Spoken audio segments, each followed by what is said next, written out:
Si Narito Marco, po. ang Ingat po taong kayo. laging handang tumulong.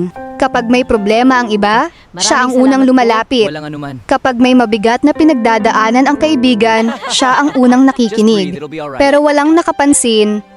Habang pinapagaan niya ang mundo ng iba, unti-unti namang bumibigat ang kanya. Bata pa lang si Marco, natuto na siyang magsakripisyo para sa pamilya.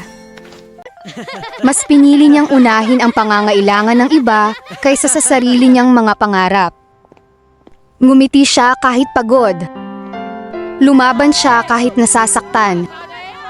Nagpakatatag siya kahit gusto na niyang Nanay, sumuko. gusto mo bang ako na magluto ng ulam? Ay, salamat, anak. At sa Ikaw na ang paglipas bahala. ng panahon, nasanay ang lahat na isipin na kaya niya ang lahat. Hanggang sa dumating ang araw na hindi na niya kayang itago ang sakit. Hindi na niya kayang sabihin na okay lang siya. Hindi na niya kayang buhatin mag-isa ang lahat ng bigat. Bakit hindi ka lumalaban? Sa unang pagkakataon, humingi siya ng tulong.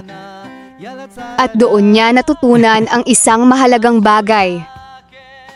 Hindi kahinaan na Mga mapagod. kaibigan, pamilya, it is an honor to be here to celebrate today. Hindi kahinaan ang umiyak. At hindi kahinaan ang umiyak. Dahil kahit gaano kakatatag, Maraming salamat, anak. tao ka rin. At minsan, kailangan mo ring may masasandalan.